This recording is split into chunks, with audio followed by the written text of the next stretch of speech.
guys, this is your girl Tam Cam, always Tam Cam, and as you know, I started this channel because I really wanted to, have some type of outlet to help my friends. And speaking of which, I have my really good friend of more than probably, oh my God, now we're really dating ourselves. More than probably 20 years. I don't need to know. Or close to 20 years, I would have close to say. Close to 20 years, yes. My really good friend, LaToya Forbins.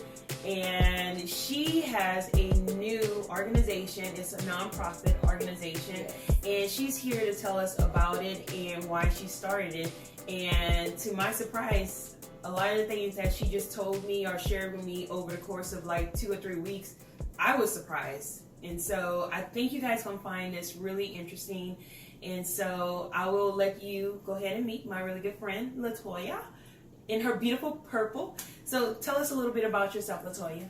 So my name is LaToya Forbins, as she so eloquently introduced me. And my organization is called Self-Love Through Self-Care Project. And basically what that is it's an organization that is to help victims that are now survivors of domestic abuse, to kind of help them on a more ongoing journey of healing and discovery of themselves, to love themselves so that they're not a what we're calling repeat offenders of domestic abuse. Because over the years, as Tamira knows, I was in and out of domestic abusive relationship and marriage multiple times, and just couldn't understand why I kept falling victim to that. And as I've gone through my journey, walked through my own healing, I've discovered one of the reasons why women continue to go through, women and men, I say women, I've got to work on my pronouns, but why people are susceptible to domestic abuse, Right. and all other forms of abuse, is because they don't love themselves. And so what we're wanting to do is to help facilitate self-love through our own healing and utilizing the love that we are given through our own healing process, through our being able to receive the fact that we are loved by God, first and foremost, because I think that's the hardest thing for people to do, is to just understand that they're loved by God, regardless of where they are in their journey. It is not a religious organization per se, but we still want people to get the message that regardless of where they are in their walk and in their journey, they're loved by God. And so once they're able to receive that love from God, through the hands of us as servants, as people that love to serve with our hands, because we are ourselves walking out our own healings, we will be ministering love to them, because we're in our healing journey. We understand that we're loved, and so we will serve them in love through service and things of that nature. Okay, all right. So bring us to the beginning. When did you first decided you wanted to start this organization? When was the pivotal moment? So, I have always known that part of my calling was to help others. Right. But I could not fathom or wrap my mind around it because I was still in my own journey. Yeah. But I knew that it was coming. I knew that that was something that I was going to eventually get to. I just didn't know the process in which needed to happen. Right. So I had to go on my healing journey. I had to do the work. I had to go get counseling. I had to eventually go through a program, the shelter. Right. I did have a stay at the Genesis Women's Shelter, and then utilizing their programming, their transitional housing, and then their continued therapies and counseling sessions, and even doing some individual personal work on my own, understanding the necessity of becoming whole and complete, and not just working on just myself, but relationships in general. Right. So one of the things that I discovered is that not only did I need to have healthy relationships between me and intimate partners in the future, Right. but I needed to learn how to have healthy relationships across the board. Because it does affect your overall well-being and your overall interaction with people, right? Right. Yeah. And so, as you know, as a friend of mine for, Many close years. to 20 Yeah. years, it affected my ability to be a good friend or to even receive having friends, because Right. there's such shame in being in abuse. There's such shame and there's such a stigma. Because I've always been a strong woman, but when you're abused, you don't see how far you're being broken down. Like your self-esteem, your self-worth is chipped down little by little to where you don't know where you lost yourself. Right. And you don't even know where the pieces are to kind of gather them back up. Wow. It's a real thing. And so that's why it's so hard for that victim once they leave, because what an abuser does is they build you up and they tear you down. And then because you've isolated yourself from friends and family and things of that nature, you have no one else but them. Right. So they kind of become the savior and the abuser. The abuser at Right. the same time. They're all you have left. Right. Everybody else is gone, and look at who's still here. Wow. And so they continue to try to provide that for you. Mm-hmm. And it creates the trauma bond, Mm-hmm. which is language that is spoken in the domestic abuse community. And then also just that Stockholm syndrome of Mm-hmm. people that are captive, Uh-huh. prisoners of war. Mm-hmm. They become sympathetic to their captors. It creates a whole new dynamic in that relationship, even though they're the one who's perpetuating Mm-hmm. harm against you. Right. You as the victim Right. become more sympathetic to them than even yourself, because again, you don't love yourself. Right. Yeah. You want to love them because that may in turn reciprocate love, but it's so faulty. It's such a false sense of what love is. And so what we're wanting to help facilitate is that they really get a very clear perspective of love and what it means to love, Right. starting with themselves. Exactly. Because even biblically, if we want to talk about biblical things, even in the Bible it says to love your neighbor as yourself. But if you don't love yourself, how can you love your neighbor? Right. So it's kind of all encompassing to do self-love. It's not a selfish act. It is an act of loving for everyone else, to take care of you first, because then you're not depending on someone to give you something that you don't have for yourself. Right. Okay, so tell me this. Do you call yourself a victim or a survivor? Or, what's the politically correct term that you label yourself? So for me, and it's interesting that you brought that up as a question, because I just had a conversation with someone else who's an advocate. I don't like to define myself as a survivor, because I'm an overcomer. I like that. And we also want them to start looking at themselves as thrivers. Yeah. So we want to, and again, one of the reasons why the position that I'm taking is a little bit different than your domestic violence shelters, because they are catching these victims as victims. Right.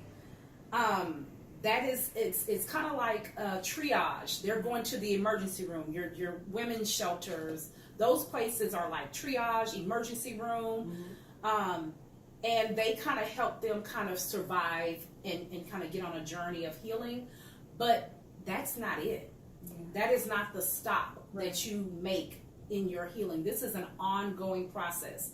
So even women who are in the shelters, once they leave their abusers, a lot of times they will go to the shelter and go right into a new relationship, having not done any work on themselves. Yeah. They think that it's the abuser Right. that is the only reason why they're But it's abused. actually them. But it's actually, It goes back to that saying, you teach people how to treat you. Exactly. And so, wow. Right. So tell us, did you have two abusers, or was it the same abuser? So good question. So my abuser was the same abuser. I was married to my ex-husband. I married him twice, and so that's a story within itself for another day. But yes, I had one abuser, and it was my ex-husband, and it was for about 18 years. On and off for about 18 years. And so the story is basically the same. You always think that people change, or situations change, and so it's going to be different the second time around. Well, and also another thing is, and we kind of had a brief conversation about this a couple years ago, and that's where my analogy of time does not heal all things, because I was divorced from my abuser for 10 years, and because I did not do the work, I did not heal. And so we were divorced for almost 10 years and remarried after about 9.5. Wow. Because I had not done the work. I had been doing some things, spiritual work, but it wasn't addressing the real deep-rooted things that caused me to have unhealthy relationships, boundary issues, and again, self-love. I thought I loved myself enough to leave, but that loving process continues, because you have to do the things that are loving to yourself as an ongoing life practice. Right. It's not a thing that you do one time. You have to live a lifestyle of self-love. Right. And tell me, how does being a thriver, that's what you're calling yourself? Right. Overcomer, thriver, those will be interchangeable words that we will use, because it is all about overcoming and thriving in spite of domestic abuse. That's what our project or organization wants to have help. Encouraging words. Absolutely. And then just let them know that you can thrive after domestic abuse. There's light at the end of the tunnel. Yeah, you don't have to just be a survivor, because surviving, you're just barely making it. You're just kind of trudging through life. We want them to be encouraged to know that what they went through was not just for them. They have something valid to bring to the table. Their voice matters. Their journey matters, and that what they experienced can really be a help to somebody else. Okay. So how does this affect the kids? Like people who are raising small kids or even teenagers? Yeah, and sheesh. I mean, is this type of abuse transferred to the kids? So that's another thing that we will talk about, and we will also touch on, is that the platform that we will use will address multiple layers of how everybody is affected. So society tends to think that domestic abuse is an isolated thing, so it only affects the victim. When I am looking at it now from a different perspective, domestic abuse really affects all of us. And that's the reason why this project of what we're doing is so much different than what some of the other projects are doing. And we don't want to take away from what they do, because they all serve their purpose. But again, we want to kind of facilitate moving into thriving and to really create a sense of community, so that we can all know how it's a ripple effect. So as domestic abuse affects the mother, it affects the children, whether they see physical abuse or not, because my own children saw me go from being this woman who's strong and independent and capable and independent, and they saw me become broken down. So whether or not they saw the physical abuse or even the verbal, they saw the aftermath.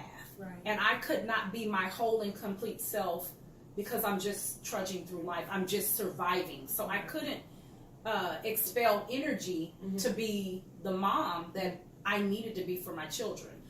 Or relationships, friendships, your family, because you're hiding things. So you've got to mask things that are happening, and so you can't be authentic, because you're constantly hiding the truth of your situation and your scenario. And how old are your kids right now? Right now, my children are, my oldest is 22, and my youngest is 15. Okay, all right. So you said that there's many layers on domestic abuse. Can you go through the layers, because this subject is so new? Like I've been knowing you forever. I feel like you're my sister. I feel like you're a part of my family, and I've only heard about this like in the last maybe 7 years. Okay. And so for someone who is not educated on this, and I mean, as far as I'm concerned, I've never had any domestic abuse in my family. What are the signs that you can see? Are there any signs, like, can you tell just by the physical, someone's, the way they act, the way they talk, you can tell that they were being abused at home? It has so many faces. Because domestic abuse is so many things, it is very subtle, it's very stealthy, because it's not, I think people, and I like to say domestic abuse and not domestic violence. I like that. And one of the reasons why I like to say domestic abuse and not domestic violence, because when people hear violence, they automatically think physical. Yeah. We want to educate the public that domestic abuse is physical, and domestic abuse kind of falls under the umbrella of domestic violence, because it is domestic violence, all of it. But we want the language to be spoken so that people, they won't get shut off by violence, right? Because they automatically think physical. So domestic abuse starts out as verbal, emotional, or emotional and verbal, and then it just kind of escalates. Some psychological things, because they do things to get into your head, to kind of again build you up, to tear you down. So that's the verbal and the emotional and the psychological. So this is what I want to know, because as you're talking and you're saying that there's so many layers to domestic abuse, not violence. Do you think the abuser had some issues in their past? Absolutely. Because I don't think a lot of people focus on, the abuser had a history of being abused in his or her family, and that's another layer too I want to kind of hit on too. Which you brought up to me, and I was like, really, men get abused as well? So, I mean, is that something your organization is kind of like going into and trying to help the abuser heal as well? We are personally not going to focus on the abuser, because we really do have our hands filled with the people who, because a lot of times the abusers don't own up to the fact that they are abusers. But are there organizations out there? Absolutely. Okay. There are. What would that organization be called? Like, I don't necessarily have specific names on my end. I know one is Batterers Intervention Prevention Program. Okay. It's called BIP, and that's a program that abusers go through. But for me personally, abusers, I can't say that it's not effective. I'm sure that it is. But it's a program that's usually court ordered after they've been arrested, so they're kind of forced to do this. It's not something that they're walking into saying, I need help. Exactly. So my understanding is you can't force people to change. Right.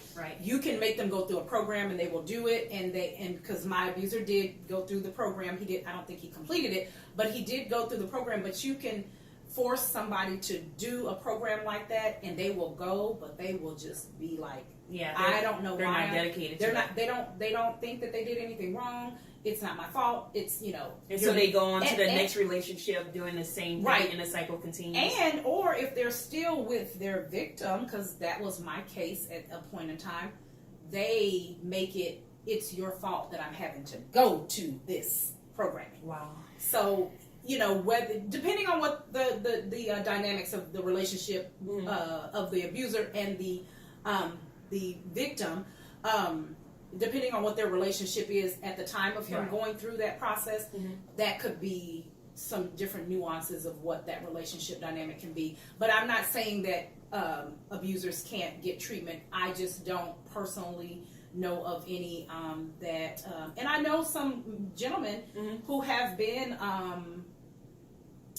kind of took it upon themselves, and I will definitely be talking to them. Right. It will be people that have done their own self-discovery and done some work, and so I did speak with some people, some gentlemen that I would love to interview on their own journey, of self-discovery and realizing I have these issues going on in me that I need to work on. But kind of back up to what you were asking before is how it affects children. Yeah. That's one of the issues, is that a lot of times the abusers were in households where their mothers or their fathers were abusing and vice versa. And they picked up so they picked up those habits. because they saw that that's what a man does, or that's how you treat women. So a lot of times children of domestic violence, mostly boys, they perpetuate abuse. So fast forward to today, and so where are you at this time in your life? Do you feel like, I love the way you're taking your experience and your journey, and you're helping other people cope with what you've gone through and what they're going through. So is there ongoing treatment? Does it ever stop? I think it's a lifelong journey, because I think, and for me, it has been a 3-year journey since I've left my abuser for the last time. So that's still pretty recent. It's still recent. Yeah. However, I've done a lot more work than what I've ever done. And what has transpired now, and what has really encouraged me, was because I had to identify that this thing was not just for me. My getting free of my domestic abuse situation wasn't just for me. I went into it, going into the shelter, knowing I have to do this because, one, I need to be free, and there are people that I'm responsible for that are in my sphere of influence that I'm going to run across in my life that need me to be healed, so that they can hear my story and have encouragement for their own situation, because suicide is high, depression is high, all of those things. And that's another layer, like I didn't even think about. Layers of drug abuse, child abuse, the moms abusing the children because they're being abused. There's just so much to unpack, and so and this is what your organization is going to touch on. We're going to so we're going to talk about it on the Purple Couch. The Purple Couch, we're going to talk about it. And so because purple is the domestic violence color. Purple is the color that represents what is domestic violence. What is the month of domestic violence? October is Domestic Violence Awareness Month. Okay. In conjunction with Breast Cancer Awareness Month. Exactly. And that also ties into abuse too, because illness is caused by stress. And even cancers and things like that are caused by stress in the body. And when you are in an abusive relationship, even for myself, I developed alopecia, autoimmune disorder. My body started fighting against me, and my hair started falling out, my eyelashes and my eyebrows started falling out, and I didn't know what was going on.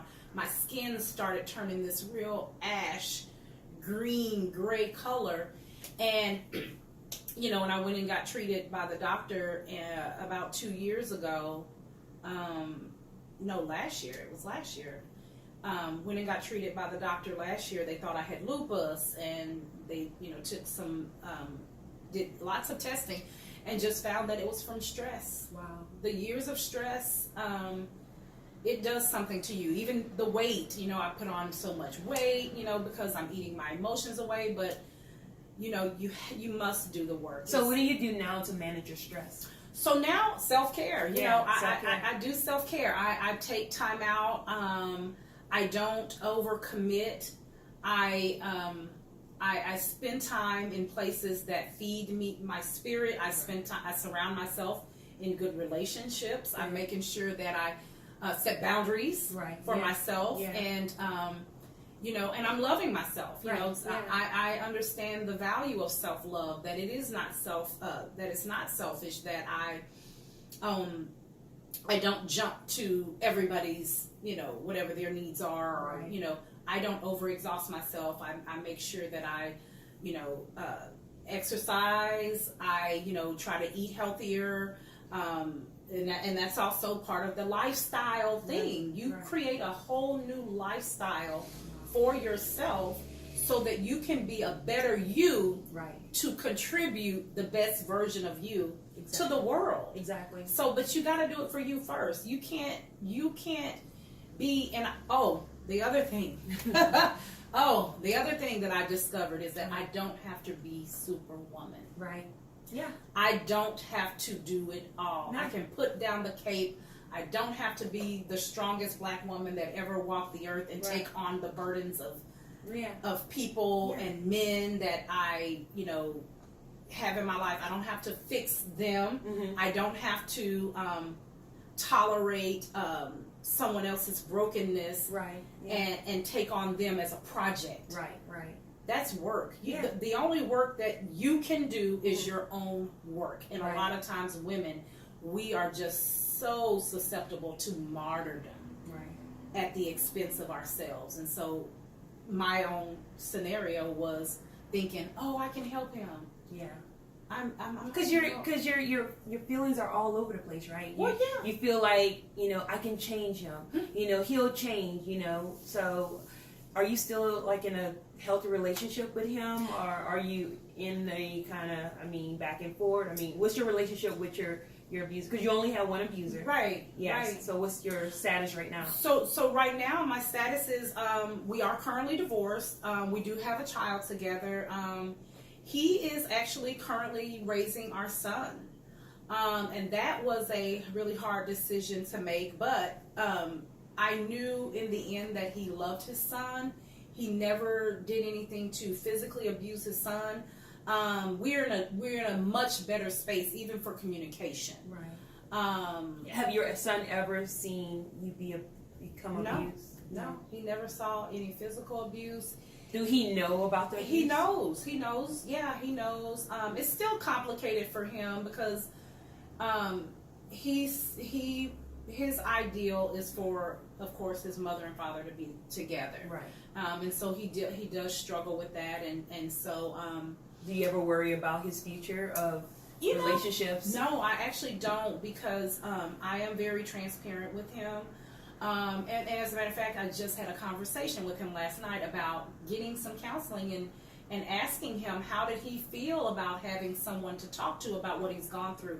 Because over the years, he's kind of pushed it away because he was resentful of the fact that we left his father. And so he couldn't really wrap his head around why I left, and because he didn't see anything. Right. He didn't see. He's just a kid. Nothing happened. When they we have just his parents, and then the next day they're separated. Right. And so he didn't see the severity of me leaving, but I saw the severity and the pattern of staying. Right. And I had to make that decision very quick, and he felt as though I betrayed him. So he does have a little bit of resentment, but I did, like I said, have a conversation with him last night about him understanding the necessity of therapy, of getting some counseling. And so that's another thing that we will talk about and we will share, the necessity of counseling and how just leaving the abuse is not enough. Just leaving the relationship and maybe you go and stay with a friend. Or family members, that is not enough, because they're not skilled professionals in being able to really help you get to the root of why you're in that victimhood and in that mode. Some things happen because there was childhood trauma, because we do understand sexual abuse is totally different. Child sexual abuse, and so you don't deserve that as a child. So we understand that, but as an adult, we pick and choose our partners. Right.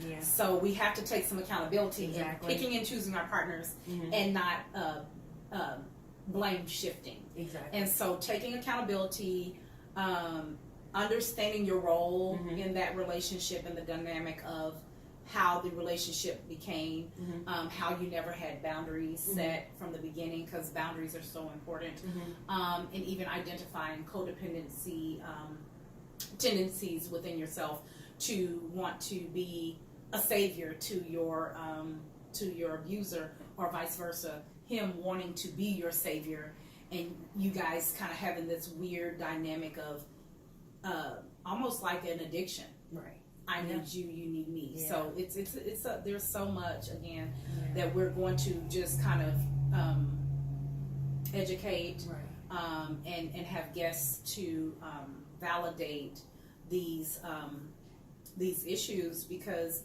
each story and each person's journey and experience intertwines with one intertwines and validates the whole notion that it affects all of us. Yeah. Even if you don't have any experience, and I will have to admit, like once again, I have no experience with domestic abuse. You can always relate it to something else in your life, like depression. There's a lot of depression, in my family history.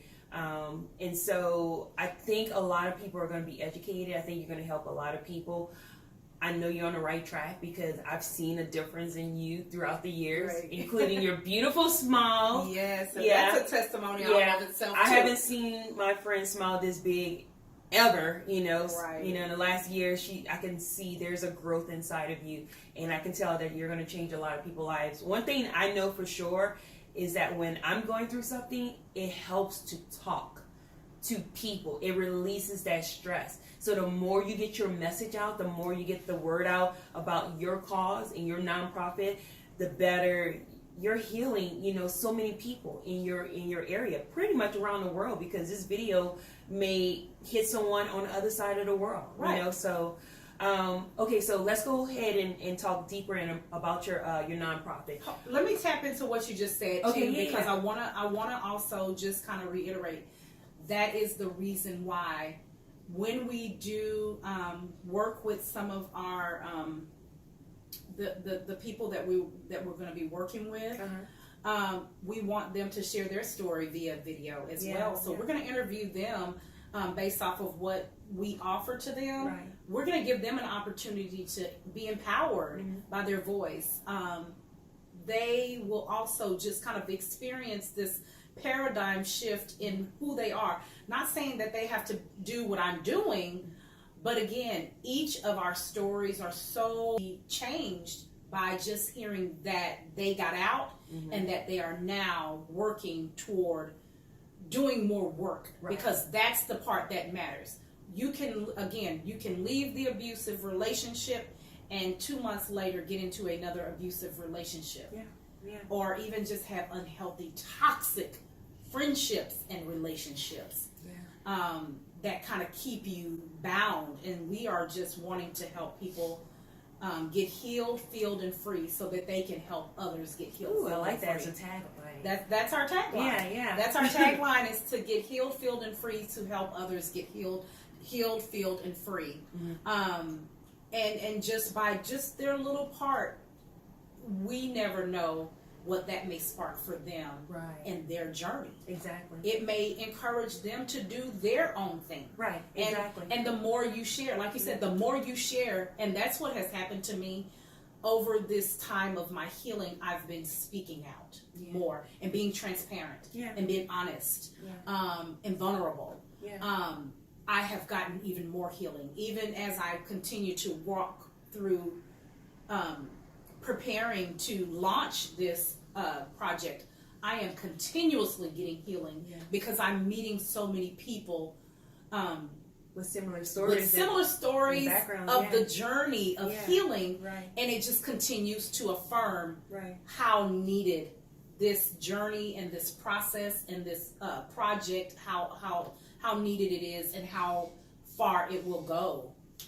Okay. All right. So speaking of your project, all right, everyone know exactly what you're doing, when it starts, and what you need. So right now, Self-Love Through Self-Care Project, we are in our nomination process of the public nominating people that they know who have been victims of domestic abuse and have left, and has maybe, kind of started on a journey of healing, and that maybe they're impressed with the fact that they left, and they know kind of like their story, and they sense that this person that they know has gone through a lot, and they really need something to help push them into overcomer and thriving mode in spite of their abusive situation. So we want people to send in their nominations to us at selflovethroughselfcare@gmail.com. But basically what this person will get, we're selecting 12 people. Okay. So we're wanting people to send in their nominations. 12 people a year, or? Yes. So as of right now, to get us started, we're going to select out of all the nominations that we get in, we're going to select 12 recipients to receive what we're calling a First Me Day.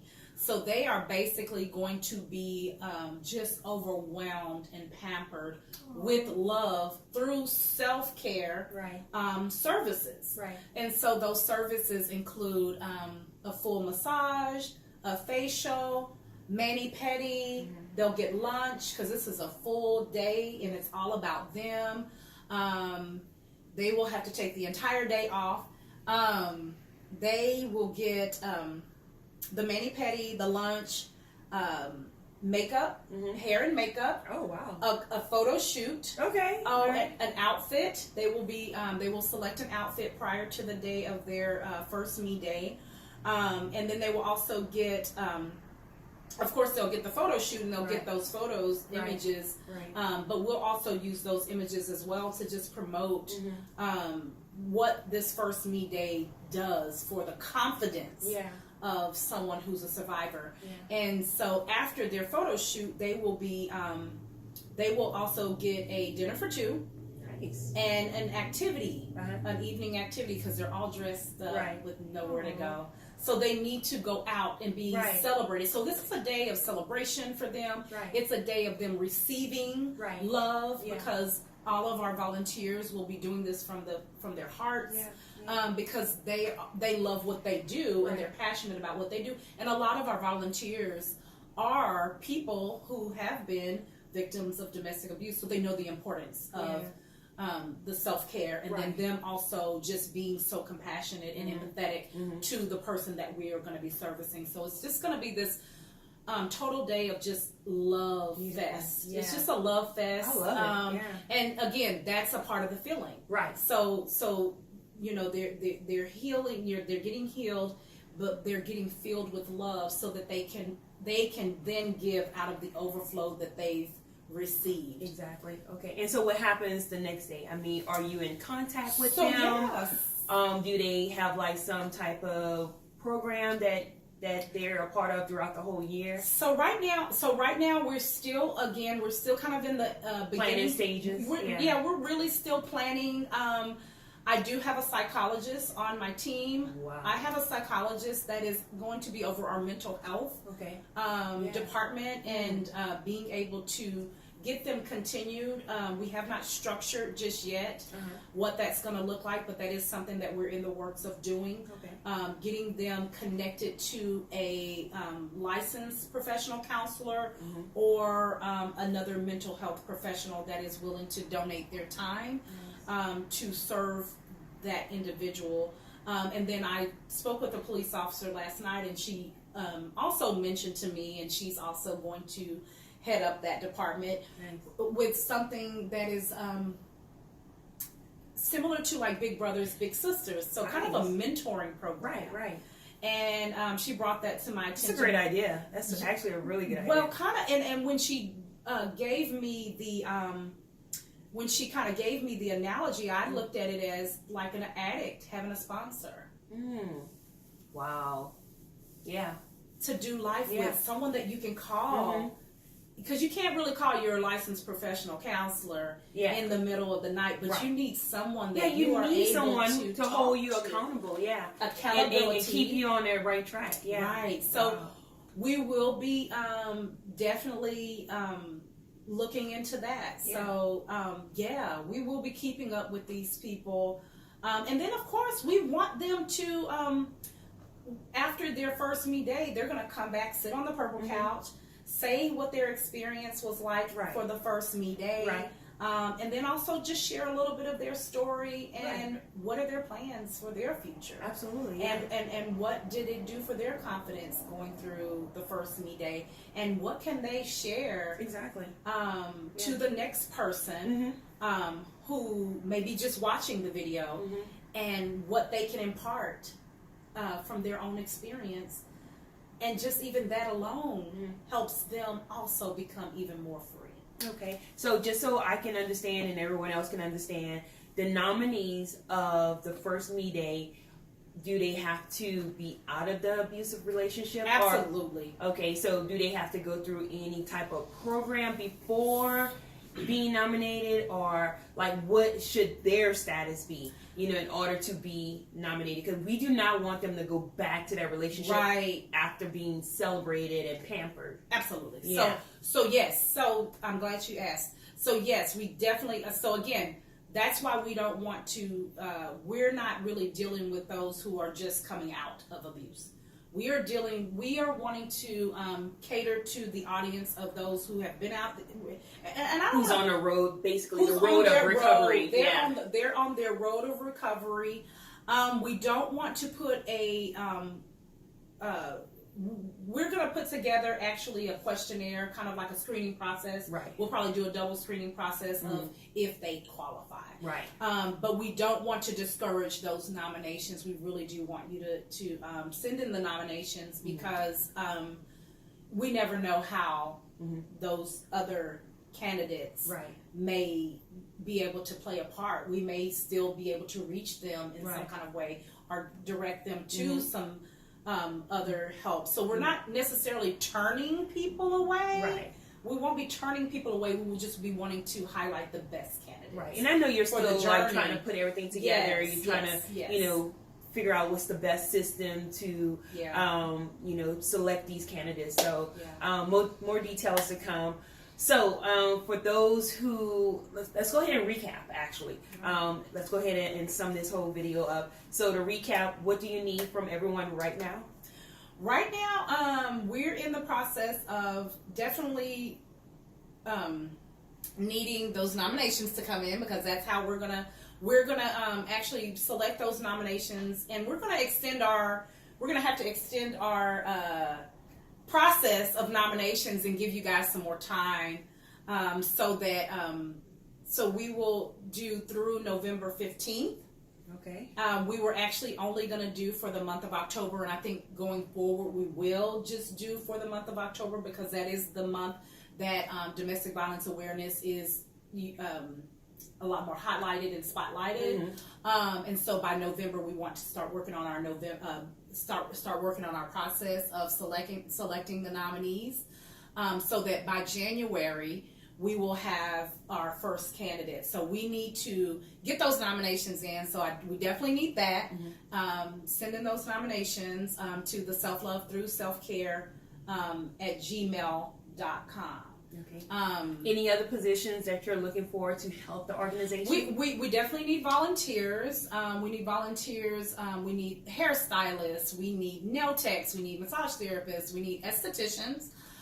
We need barbers, because we will also help with men. We need boutique owners, clothing store owners, male and female, to donate one outfit per month. And that's one thing that we really wanted to emphasize and not tug on one resource too much. Right. We want one hairstylist per month, one esthetician per month. You serve once a year, or one clothing boutique per month.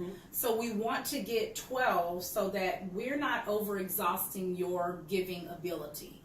We want this to be a great experience for all of us. and we'll need donations from restaurants for gift certificates for the dinner for the evening, right. And then we'll be reaching out to different venues like comedy shows,